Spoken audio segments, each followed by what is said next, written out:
A Dominican priest and professor of theology in Washington, D.C., says the shameful sexual sins and crimes of clergy, including cardinals, bishops, and priests, can no longer be tolerated.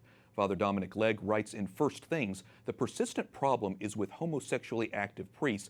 They protect and promote their own and others who will tolerate them. They become a major problem when they insinuate themselves into positions of power, as occurred in the case of Theodore McCarrick. Father Dominic joins us now. Welcome, Father. Thanks for having me. Father, this is obviously a very sensitive subject. I know it may scandalize some faithful Catholics, so we should clarify that the Church asks all of us, lay and clergy, to live chastity. How did this happen, do you think? Well, I think it's been a long time in coming, actually. You might go back to the sexual revolution and the way that's affected culture at large and the Catholic Church as well, even within the priesthood, as we're discovering, that there has been a kind of lowering of standards, and you might say a kind of toleration of unchaste behavior. And I think, in fact, there's been a kind of unspoken détente between some people among the laity who might not want the Church speaking about sexuality so much, and the Church's own internal practice of maintaining priestly celibacy and priestly chastity, where priests are trying to live a kind of holy, chaste life. And because we have become, you might say, tolerant of unchaste acts, now we're reaping the whirlwind. So what do you think can be done to fix the problem? Is it raising standards? Is it more prayer, accountability? Well, I think it's important to recognize, and the point of the article that I wrote, that what we're really talking about when we're talking about priestly unchastity are acts that are worse than acts of individual Christians.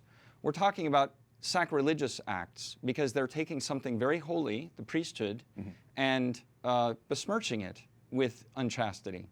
And so the response really is to return to the holiness of the priesthood, the holiness of the episcopacy, the holiness of the Church, to recognize that the vocation to be consecrated entirely to Christ as a celibate man is a beautiful one, and that this is what our bishops and priests are supposed to be proclaiming and living in an integral way in their own lives. So maintaining those standards for everyone and holding each other accountable for that kind of profession of faith and profession of life is what is needed. Your stand is a very courageous one. Many may say, and people may be afraid to articulate in public. What kind of reaction are you getting?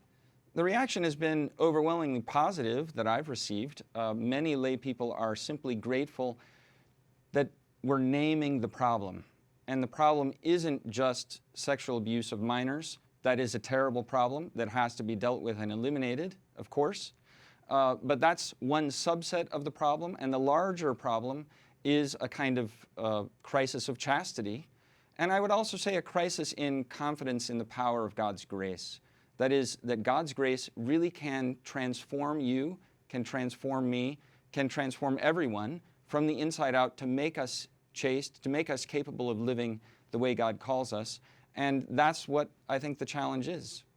I think it's pretty clear that lay people who make up some 99% of the Church have a role in bringing about reform. What can lay people do? Well, I think, it's right to talk about a need for reform, and the reform begins with each one of us. It starts at home. In fact, it starts even closer. It starts in our own hearts. So God offers us the grace to be conformed more profoundly to Him, and that calls every Christian to live chastely in marriage, in fidelity to a spouse, chastely as a single person, chastely as a priest who's consecrated in celibacy, my heart consecrated to Jesus alone. And God's grace really can transform us from the inside out. So to pray and to recognize that, reform happens in the Church because there are great saints.